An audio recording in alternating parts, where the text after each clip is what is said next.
My name is Luis Inciarte. I am, as of the filming of this video, 36 years old. And I've been in this industry for about 15 years now, 10 of those in London.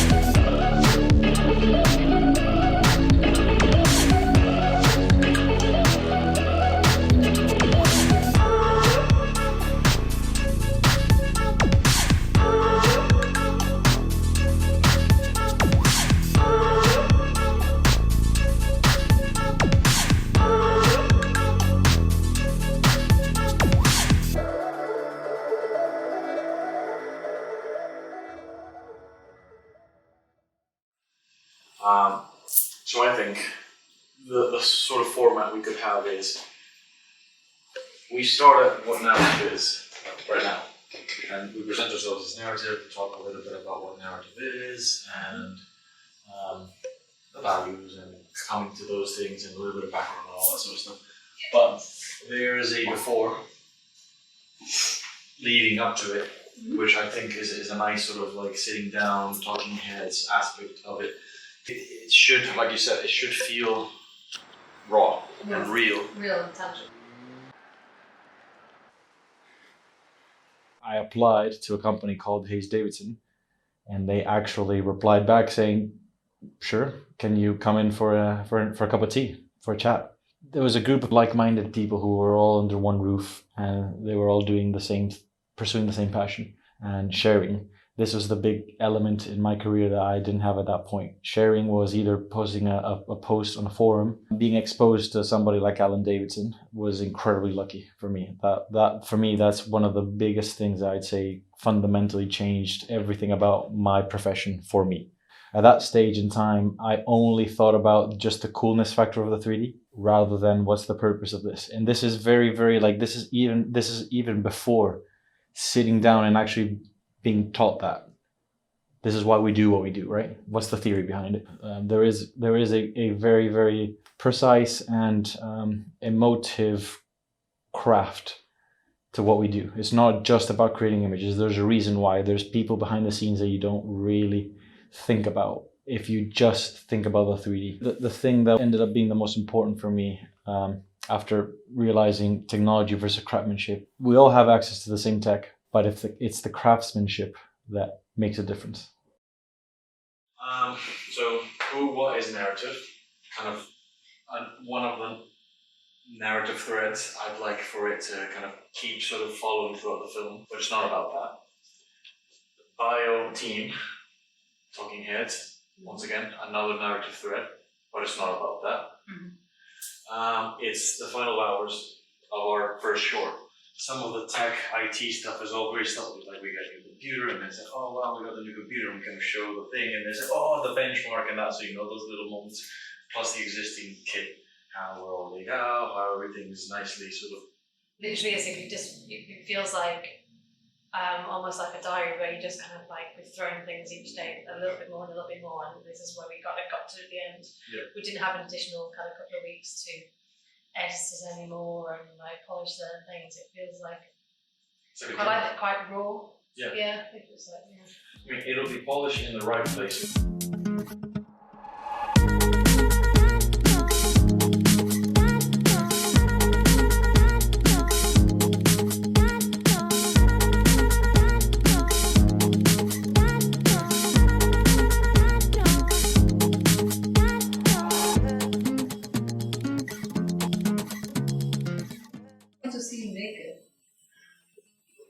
Right.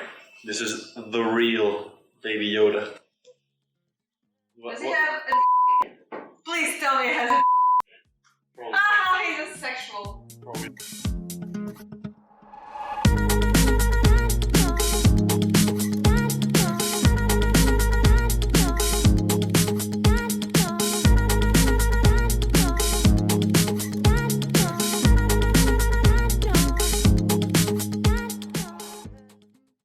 Instead of contributing to someone else's company, why don't you set up a studio and find like-minded people. And don't think that someone is doing it right or wrong or better. Just do your own interpretation of it, do your own version of it based on your education in this industry and your experience, right? The first person that I contacted about this and decided to invite was Angela. We always had this idea that we wanted to build a next generation studio, but to be honest, we didn't know what on earth did that mean. And it was just based around this idea of building a home where art meets talent meets technology, and tried to foster that talent in a way that could potentially become our competition in the future. Completely nuts, but that's what we were aiming for.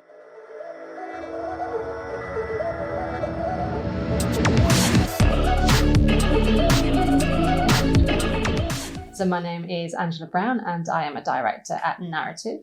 Yes. Whole punch. Yes.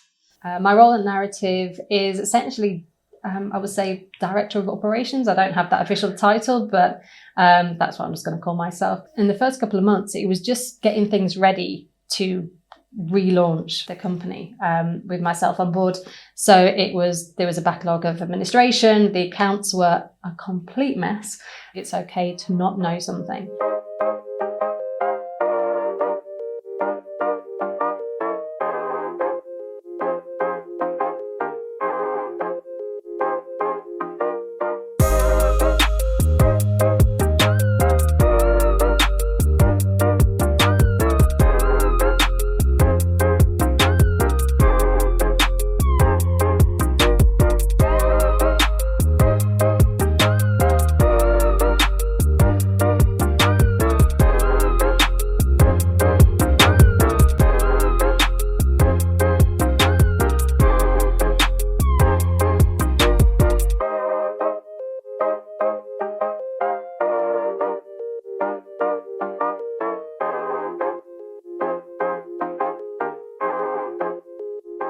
Even though we have completely different backgrounds, at the end of the day, without the talent, none of this is going to work. And we need to be eternally grateful for what people contribute. We're problem solvers. We've got to provide a solution to the client, not just give them something out of a box. We're not a factory.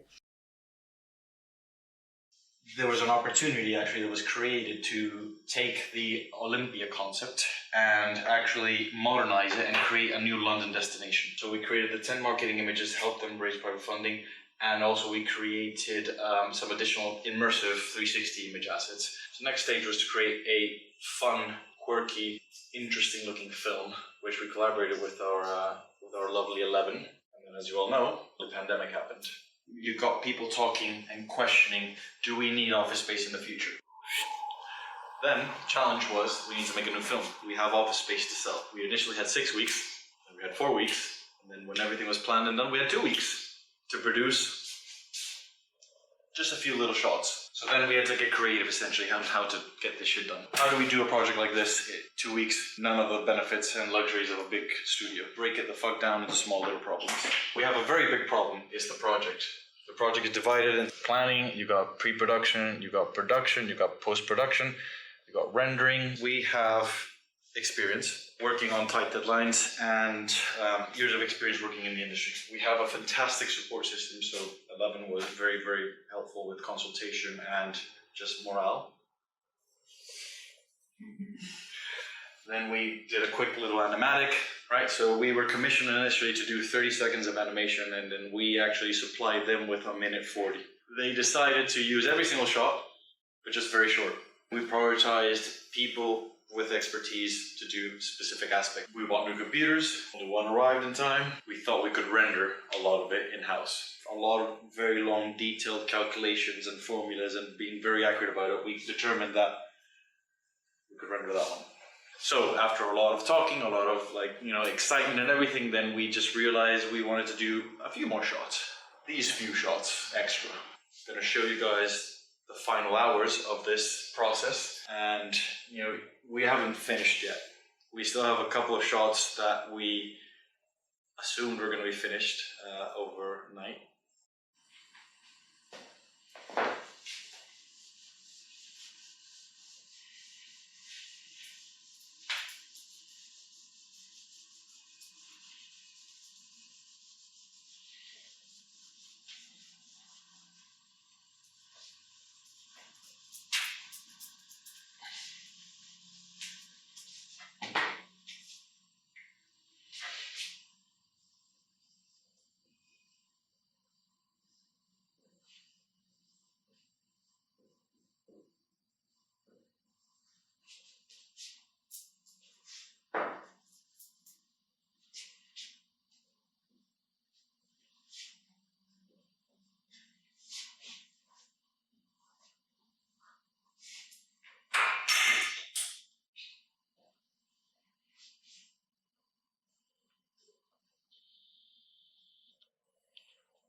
these common ideals and how we see how we should work in the future.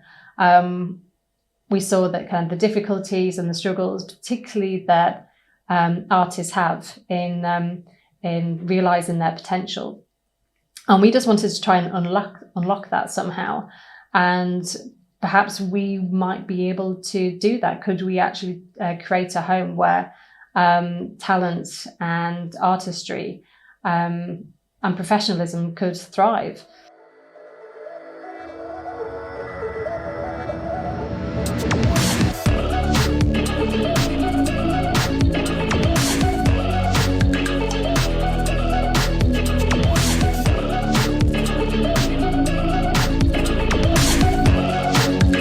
So this is the challenge. This is the narrative experiment. And in a few years' time, we'll see if we're succeeding, or if we succeeded, or if we failed. And if we fail, perfect, because we learned.